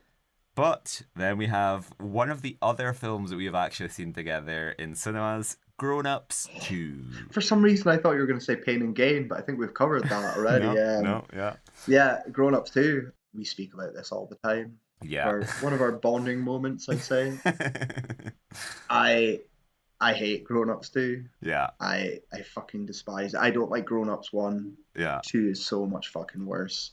It is so fucking lazy and nepotistic and just friends on. Again, I appreciate Sandler and I love him for it. Like I would do this. I would bring my friends on holiday and get them all paid 10 million. But I wouldn't make people watch it. I think it's the only difference. Like this is a big groaner. I don't know if it's my least favorite Sandler film, but it's top 3 for sure. Yeah. Or bottom 3 rather. Yeah. I loathe it. It's for sure, like bottom 3. Like I think we've discussed Grown Ups 1 being nominated maybe, and Grown Ups 1 looks like Citizen Kane in comparison to Grown Ups 2. It's just, I haven't seen it since we saw it in the cinema that time. Same. And so I don't have too much specifics to say other than like, it's dreadful, and it would, to be honest, I'm kind of grateful it didn't win, because I think I would have hated watching that more than 43. I would have been fucking miserable if we had to watch this again. Yeah. It would be a good film for my SNL drinking game. I'd be smashed and I could fall asleep. And I might pop a little bit more now for some of the cameos, like say the SNLers. But other than that, there's nothing no way I'd want to watch this again. And we'll cover it when we get to Adam more as well. Yeah. So movie 43, it's not great, but it at least tries things, and some of it works, or it starts from a premise, whereas fundamentally nothing in Grown Ups 2 works. No. And that's really all I have to say about it. Mm-hmm. And then our final nominee, After Earth. Oh, your beloved After Earth. Yeah. Yeah, so we covered this on Shyamalan when we were talking about Airbender, Avatar, whatever the fuck it was called. Yeah, After Earth sucks. Everyone knows this. Yeah. Everyone... Mm-hmm. Do you have anything nice to say about it, actually? The starting premise, like M. Night Does the Road, that has, like, if it wasn't Will Smith and his son, like, there's maybe like a... Yeah, no, not really. No, I don't. The only thing, and it's been, again, about 10 years now, is it isn't Lone Ranger length. I remember it being shorter. I remember it felt like an eternity. Yes, but then, like... I don't know. Maybe I'm getting that wrong. 100 minutes. Oh, see, beautiful. Thanks, Ev. You've done it again, M. Night. M. Night is quite good at bringing. Yeah, I'm sure we spoke about that on Airbender. Nothing ever. Airbender never felt too long. Because it wasn't. So I hate After Earth. I'm glad I didn't. I'm so fucking grateful. I've seen all of those apart from Medea this year, and I think movie 43 would be my pick to rewatch out of those ones, because there could be something here. There could have been a sketch that I was hard on and I'll remember. So, and that was true actually. So yeah, fair. After Earth, only things to say, like, me and my brother really enjoyed, like, the trailers were there. The trailers were playing constantly, and we were just, like, trying to predict, like, what's the twist going to be? Mm-hmm. What's the twist going to be? Because the trailer's just like, they're going to a desolate, inhospitable, dangerous planet. Surprise, it's Earth. Yeah. And we were like, what's the twist going to be? It's not actually Earth. Or, like, it's before Earth. Like, this is prehistoric. It's like that Adam Driver movie. But alas, there isn't any dumb twist. There's just, like, kind of like Scientology, like, fear is the mind killer, whatever. Mm-hmm. So, moving on to Worst Director, Gore Verbinski for The Lone Ranger. Well, I think I covered this by saying no in general. It's like... Yeah. It's the... I don't know what year this would be, but I would say this feels like Pirates of the Caribbean 3.5. Yeah, like a side project. Yeah. We're going to do the same but different. He's made Rango, and now he's off to the desert again to hang out with his old pal JD. Yeah, that's it. But no, he doesn't deserve it all. Yeah, it's not great, but, like, Gore Verbinski's one of those people, like, kind of like Michael Bay. Like, I kind of appreciate him as, like, a unique voice. Then we have M. Night Shyamalan for After Earth. 100% yeah. Yep. Like, M. Night and Will Smith and Jaden Smith, lethal combination. Yep. Tyler Perry for Medea Christmas and Temptation, Confessions of a Marriage Counselor. Oh, what's the second one? I've never heard of that. And not Medea? No, it's based on one of his plays. It's a romantic drama. Yeah. In a rundown office, a marriage counselor counsels a young married couple, Bradley and Lisa. After the husband walks out of the room unwilling to participate, the counselor notices a change within the wife's demeanour. The marriage counselor can tell she's met someone else and decides to tell her a story about her sister Judith. Fair. So yeah, can't comment. And then we have Dennis Dugan for Grown Ups 2. Oh, Dennis. You know what? Like, he's probably the best part. Like, 'cause it's like such a shit film, right? But like the guy, you know, 'cause Dennis does pretty much all the Sandler stuff. He's getting a payday. He's not doing any worse than he is on fucking That's My Boy and Jack and Jill or anything. Yeah. Again, you're not really directing. You're not making a film. You're not writing it. You're not even directing your actors. They're just goofing about anyway, trying to remember, like, having a few beers and trying to remember their lines. So I will give him a bit of leeway, but yeah, it's still a shit film. So someone's still got to be accountable. Worst actor, we have Sylvester Stallone in Bullet to the Head, Escape Plan and Grudge Matches, James Bobo Bonomo, Ray Breslin, and Henry Razor Sharp. So if you want to hear our discussion of that, listen to our last episode, the Sylvester Stallone special. You kind of concluded, like, he's not really... These aren't his worst performances, are they? No. Bullet to the Head's really good. Bullet to the Head's really good. Yeah. And that alone... Escape Plan I enjoyed. Yeah, and Grudge Match was good fun too. So, there we go. Stricken from the record, Mr. Razzie. Next up, Adam Sandler in Grown Ups 2 as Lenny Feder. 100% yes. Yep. This is like, it's hard to compare it to something where he's doing like he's kind of grating when he's doing like a funny voice, or he's doing like Zohan when he's doing like a character and it doesn't work. That's sad to see.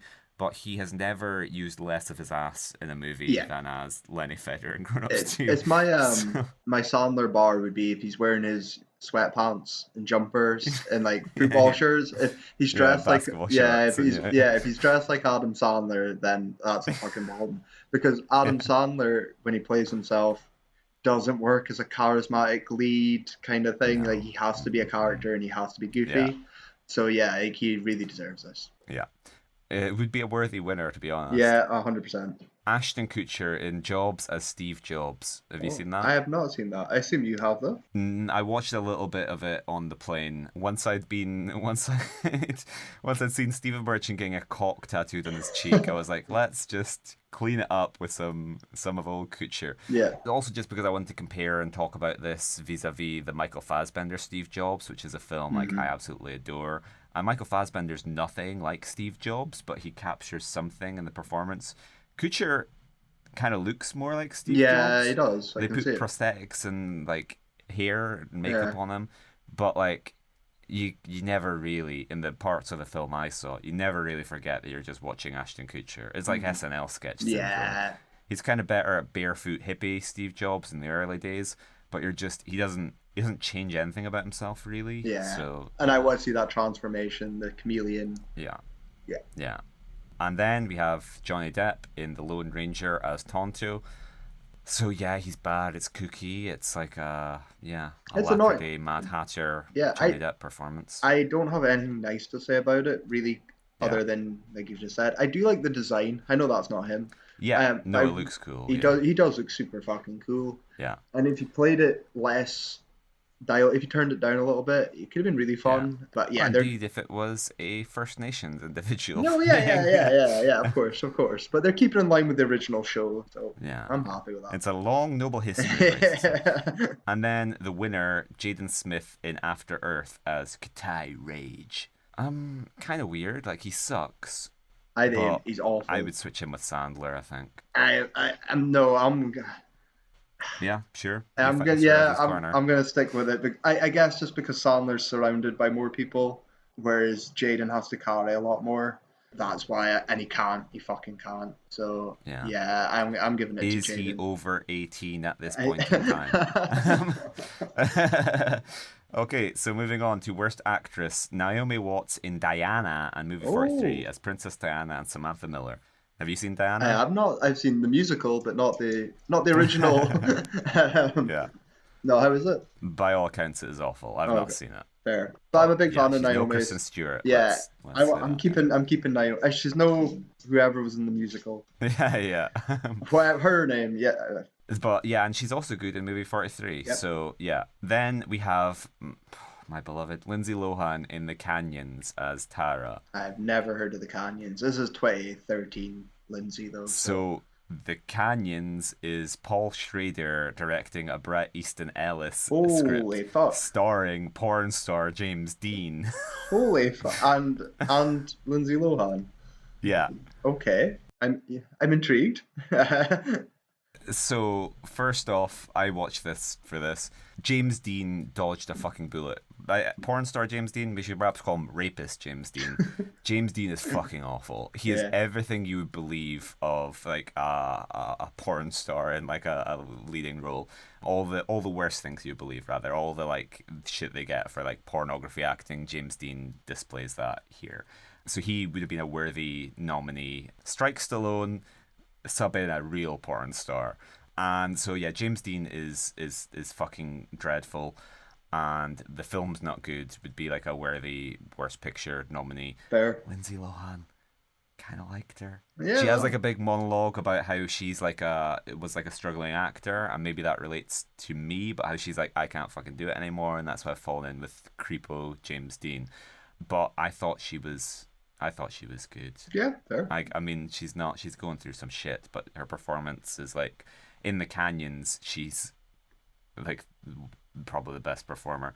And it's just funny with James Dean because it's like I don't know, Paul Schrader, obviously this was the Paul Schrader like wilderness years before he made his comeback with like First Reformed, and like these last three films been defined by like excellent performances from like Ethan Hawke and Joel Edgerton and Oscar Isaac, all kind of like not doing much but just at the same time doing so much. And James Dean is like, oh yeah, here's what a Paul Schrader movie's like when you don't have one of the most talented actors of our generation. Because it's bad. Sure. Selena Gomez in Getaway as the kid. I have not seen The Getaway. Have you? So I have not. But speaking of Ethan Hawke, it is a thriller starring Ethan Hawke and James Maslow and Jon Voight. Mm-hmm. So no, nothing to say. But do like Ethan Hawke and like this. This was when he was doing like The Purge and like he's in.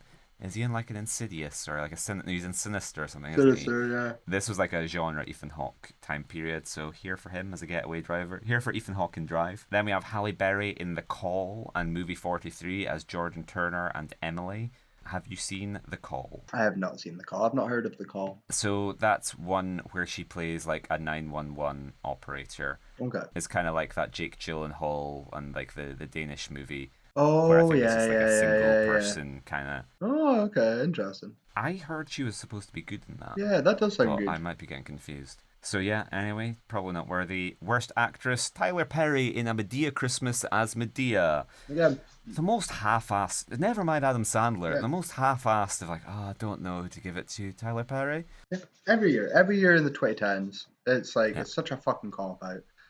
Yeah, whatever. Worst supporting actor, Nick Swardson in Grown Ups 2 and A Haunted House as Nick Hilliard and Chip the Psychic. Have you seen A Haunted House? I have not. But it's a Wayans film. No, that's why.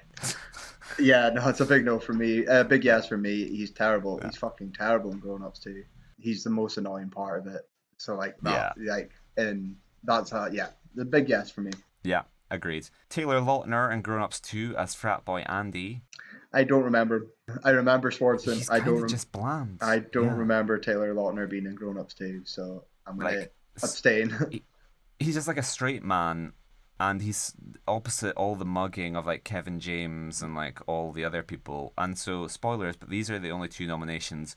I would have packed it out with like David Spade, Chris Rock, Kevin James, like Steve Buscemi. So that's next up. We have Larry the Cable Guy and Medea Christmas as Buddy. Not seen it, but we've spoken about Larry the Cable Guy. Every time he comes up, it's the same thing again. He must be racking up the noms. He is, yeah. And it's a terrible year for moral worth, as after Jonathan Depp and James Dean, we have Chris Brown in Battle of the Year as Rooster. Oh, the Holy Trinity. Battle of the Year? No, I haven't. I don't know what the fuck that is. It's a 3D dance film starring Oppenheimer's Josh Peck. Aha! Oppenheimer starring famous star Battle of the Year. Fucking. No, I haven't seen it. I've never seen Chris Brown act, to my knowledge. Oh, I feel like I might have, but yeah. Anyway. Yeah. And then the winner, Will Smith in After Earth as Cypher Rage. Yeah. I really dislike Will Smith in After Earth. He's fucking awful. So I'm gonna, that's fair. 100%. Take a knee, Katai. Yeah. He's terrible. Worst supporting actress, Lindsay Lohan as herself in Inappropriate Comedy and Scary Movie 5.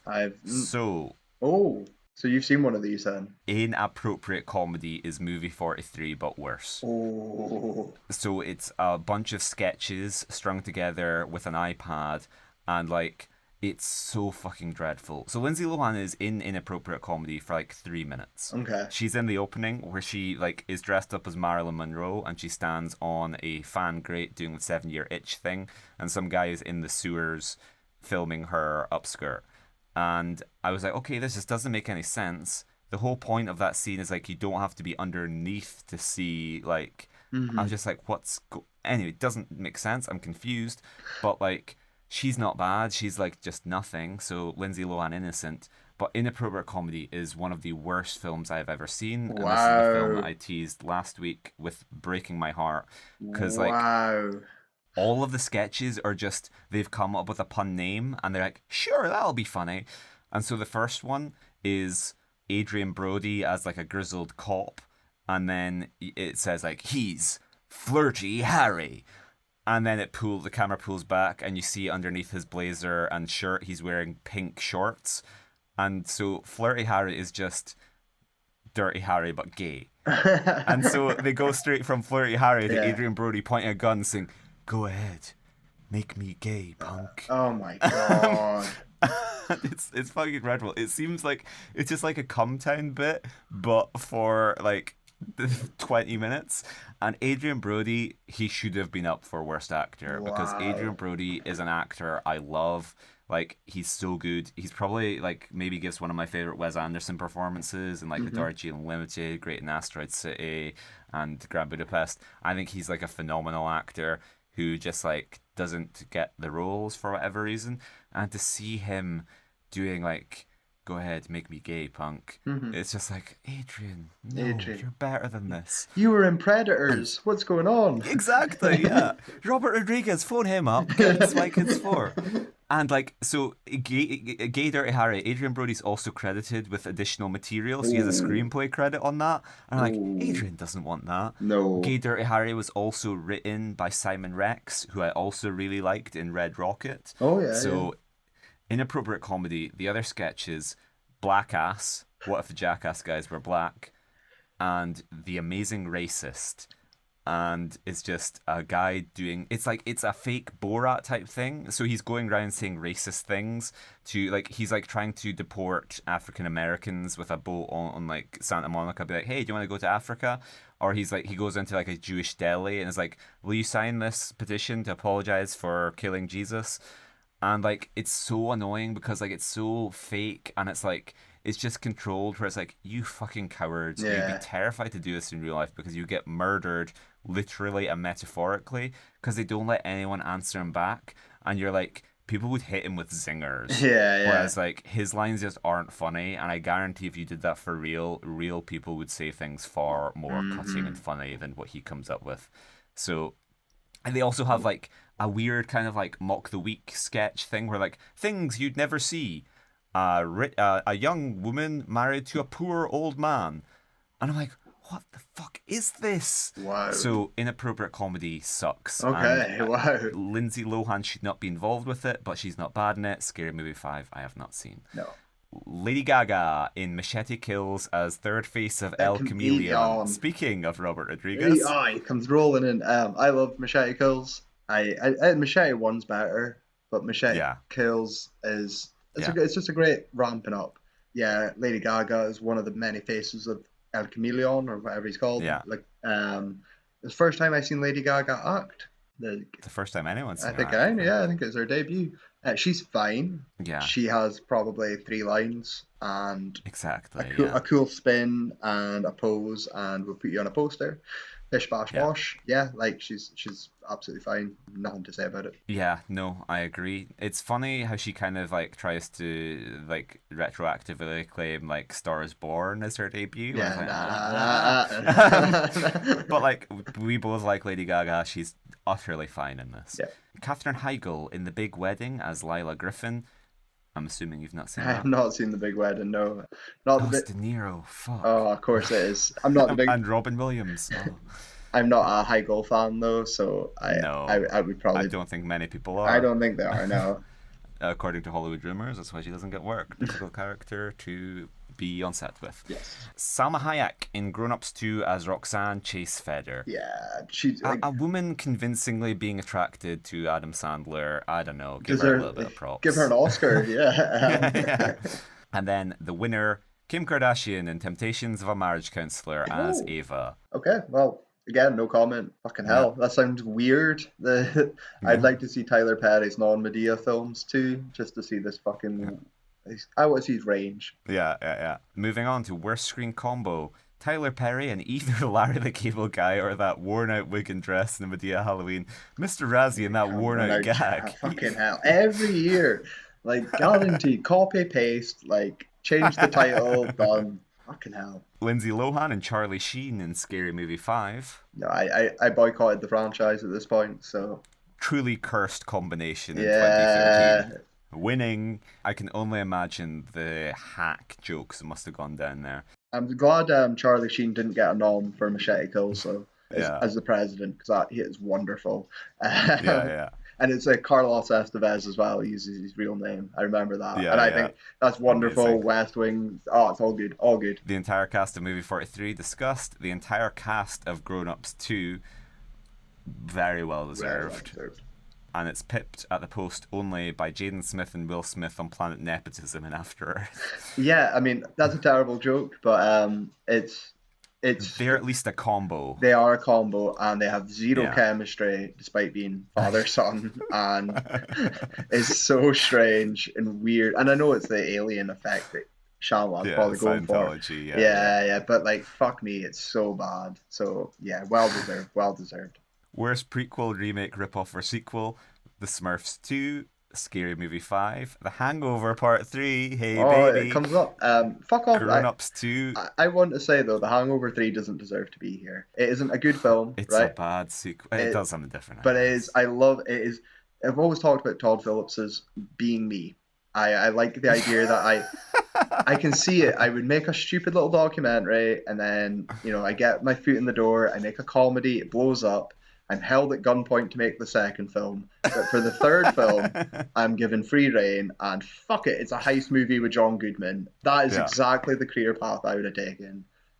So, mad respect. It's not a good film. No way at all. And where can we find your G.G. Allen documentary? It's coming. My Charlie Manson documentary, it's coming. I'll hang around with the family. I'm not gonna fight this one because Hangover 2 is Hangover Part 1, and you're like, don't give me the Hangover Part 1 again, give me something different. And then Part 3, they give me something different. I'm like, give me the Hangover Part 1 again, please. I have, like, and you know what, it is refreshing. I don't really dislike the second one, so yeah, I strike this one. I veto this one. Then we have Grown Ups 2, and the winner being The Lone Ranger. So I would give that to Grown Ups 2. Grown Ups 2, 100%. Lone Ranger only gets here because of Mr. Razzi's boomerism.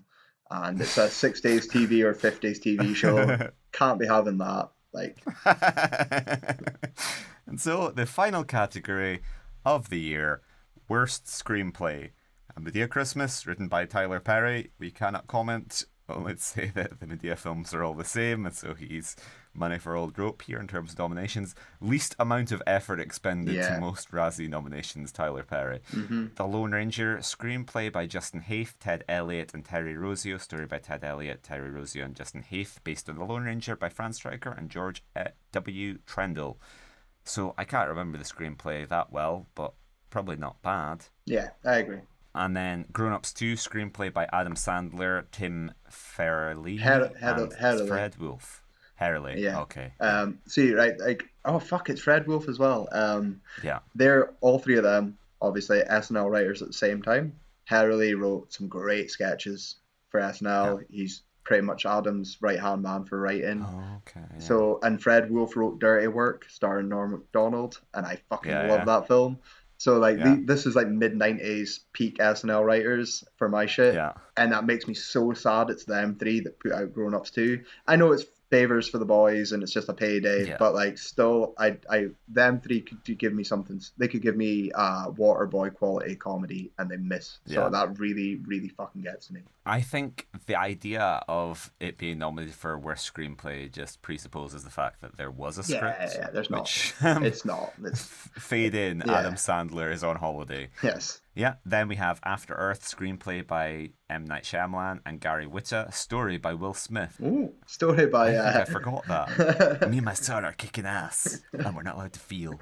We're keeping things under control until we snap and beat the shit out of Chris Rock at the end of the movie. We wander onto the set of Grown Ups 2 and beat the shit out of Chris Rock after repressing our feelings for 30 years. I wonder where he got that story from. You know, I wonder where he got that suppressing emotions. You know, maybe someone else should have been credited. Based on a novel by Battlefield Earth. Okay. And then the winner goes to movie 43, of course. Yes. So that brings us to an end once again. Oh, I do have one final note to end on a high with you. So IMDb trivia, top piece. So I don't know if we might have missed other people out who are in movie 43. Absolutely jam packed, but one person turned down a cameo. George Clooney, who was set to play himself, in a segment where he would be shown to be bad at picking up women. His response reportedly was, "No fucking way." Fuck yeah. That would have been really good though if he was at the superhero speed dating. Oh yeah, yeah. I even if he's as just Batman. As Batman, even if he just came in and Uma Thurman looked at him or something. I met Batman and Robin. Joel Coen directs George Clooney in superhero dating. Give me a throwback to Batman and Robin, and I'm happy. But no, good on you, George. You made the right. Thank your agent. Well, thank you, listeners, for tuning in once again. We have been Watching Worst Films. You can email us at watchingworstfilms@gmail.com if you have any comments or queries about the film. You can follow us on social media, where we are at Watching Worst, and we will be returning to you next week with another long-awaited episode. It's Paul Verhoeven's Showgirls. My boy. Yeah. I can't wait to talk about Paul for 4 hours. So you're in your element. Paul Verhoeven, the 90s. Could things get any better? Kyle MacLachlan. Oh, I'm hosting next week. So tune in for that. 2 hours of discussion about Twin Peaks and RoboCop. See you then, guys.